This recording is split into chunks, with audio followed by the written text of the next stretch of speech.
Pakistan versus south Africa जो है उसका डे 2 का आज इख्तिताम हुआ with which team in the driving seat it is yet still to decide, but अभी तक समझ नहीं आ रहा कि कौन सी टीम बेहतर कर रही है, कौन सी टीम कहां पे अटक रही है, समझ ही नहीं आ रही इस बात की, क्योंकि पाकिस्तान के जो कोलैप्सेस है ना वो पाकिस्तान को महंगे पड़ सकते हैं। मैं आपको लिख के दे सकती हूँ, अगर पाकिस्तान इसी तरह से बैटिंग में कोलैप्स करता रहा, मैं किन कोलैप्सेस की बात कर रही हूँ अभी मैं आप लोगों को बताती हूँ, एक्सप्लेन करती हूँ, बट बहुत सारे फैक्टर्स हैं जो कि पाकिस्तान को कंसिडर करने होंगे। ठीक है कि हम अच्छा परफॉर्म करें, which is a very good sign for Pakistan cricket, लेकिन बैटिंग में कोलैप्सेस हैं, बॉलिंग अभी आपको बचाती आ रही है तो अभी आपको वो नजर नहीं आ रही। पाकिस्तान की एक बहुत पुराना तर्ज अमल रहा है पाकिस्तान क्रिकेट टीम का कि हमारे अगर एक डिपार्टमेंट अच्छा करने लगे ना तो चाहे बेशक दूसरा डिपार्टमेंट हमें ऑलमोस्ट मैच हरवा दे, हम उसको कंसिडर नहीं करते या हम उसको जो है उसके बारे में बात नहीं करते, सिर्फ इसलिए क्योंकि हम मैचेस जीत रहे होते हैं। अब मैं किन कोलैप्सेस की बात कर रही हूँ वो भी मैं आपको आगे चल के बताती हूँ, लेकिन अभी तक जो है South Africa is currently trailing by 166 run, 185 पे करंटली उनके 4 विकेटें उड़ गई हैं, और लग ये रहा है कि पाकिस्तान के जो आसिफ अफरीदी हैं, जो स्पिनर्स हैं, उनका राज चलेगा और हम लोग कुछ बड़ा करेंगे, शायद हम ये मैच जीत जाए, यू नेवर नो।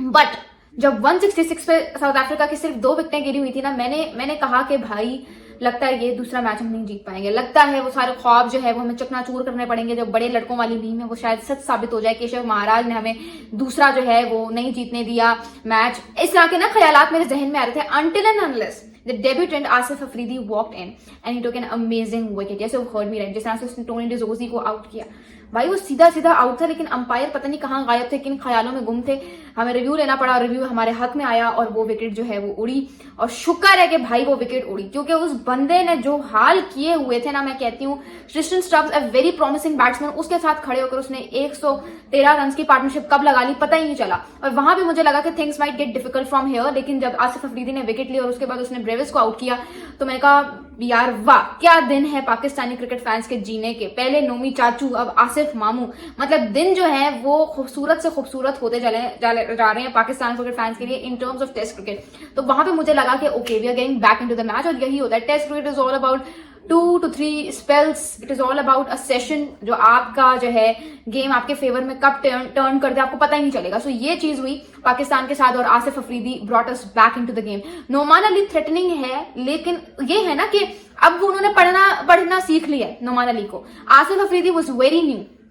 ठीक है, पहला इंटरनेशनल मैच, नोमान अली को देखते आ रहे हैं, पढ़ते आ रहे हैं, समझते आ रहे हैं, तो फिर उनको वो थोड़ा सा रीड हो गया और उसके काबू में नहीं आ पा रहे थे, लेकिन वो काम जो है वो आसिफ अफरीदी ने किया। बॉल उनका बहुत अच्छा टर्न हो रहा था, थोड़ा सा बाउंस भी मिल रहा था आपके सामने कि कैसे उन्होंने पूरी जो है कंडीशंस का फायदा उठाते हुए बैट्समैन को के लिए जो है मुश्किलात पैदा की हैं। अमेजिंग बॉलिंग उन्होंने करवाई है, अभी तक 15 ओवर्स करवा के सिर्फ 1 पॉइंट समथिंग की इकोनॉमी है, सो एब्सोल्युटली अमेजिंग, जितनी तारीफ की जाए कम है, और सबसे बड़ी बात consistency with his line and length, phenomenal. उसके बाद आप बात करते हैं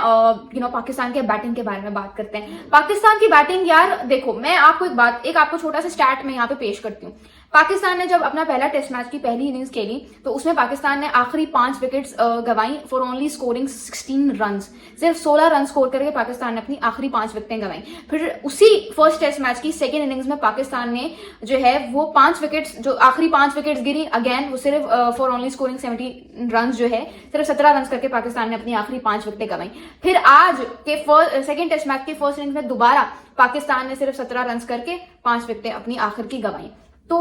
दुनिया उठा के देख लो जो टेस्ट क्रिकेटिंग नेशंस हैं, कहीं पे ऐसा नहीं होता कि आप जो है ना क्या कहो, ये कह दो कि जी हमारे बेचारे बॉलर्स को क्या पता कैसे बैटिंग करनी है ईटीसी,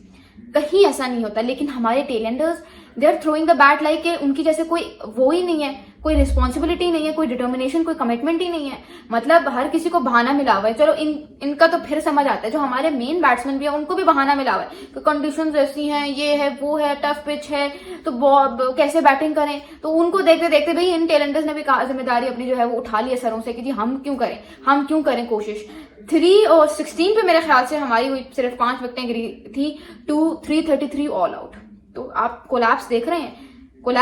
तो ये कोलैप्सेस आपको अवॉइड करने पड़ेंगे, क्योंकि ये आगे जाके जब आप अपने घर पे नहीं खेल रहे होगे तो आपको बहुत हर्ट करेंगे, ठीक है। अल्लाह अगर आप जो है वो वर्ल्ड टेस्ट चैंपियनशिप फाइनल में पहुंच भी जाते हो तो क्या फायदा अगर आपने यूं ही कोलैप्स होके जो है वो काम करना है। वो शायद वो इधर थोड़ी होगा, वो तो आपको जाना पड़ेगा लंदन, ठीक है, वो तो आपको जाना पड़ेगा इंग्लैंड, तो वहां पे क्या करोगे, you know. So there are like lots of factors जिनको आपने कंसिडर करना है, ये मत करो। अगर आप इनका टोटल निकालो ना अभी तक, तो ये कोई बनती है मेरे ख्याल से 15 विकेट्स बनती हैं और ये 15 विकेट्स हमने गंवाई है for only scoring 50 run first test match से लेकर अब तक की बात कर रही हूँ, जो कि एवरेज सिर्फ 3.33 की बनती है। तो ये आप अपने हालात देख लो, आप ये बहुत गलत कर रहे हो, ऐसा नहीं होना चाहिए। दुनिया जहां के जो है टेलेंडर्स रन स्कोर करते हैं, इंडिया के टेलेंडर्स उठा के देख लो, नीचे से आके सेंचुरियां 60 रन 70 रन करके जा रहे हैं, कोई जैसे उनके लिए डेली नहीं है। It's not only about India, वो बाहर भी यही काम कर रहे होते हैं। साउथ अफ्रीका का अभी आप देख लो कौन खड़ा है, ट्रिस्टन स्टब्स। अगर ये खड़ा रहा तो भाई आप देख लो आपके क्या हाल होने वाले हैं, ठीक है। वो खड़ा है तो अभी आपने देखना है कि आगे इनके जो बैट्समैन नहीं है वैसे तो वो बॉलर्स ही हैं, मुथु सामे है, मार्को जैनसन है, केशव महाराज है, कगिसो रबादा है, बट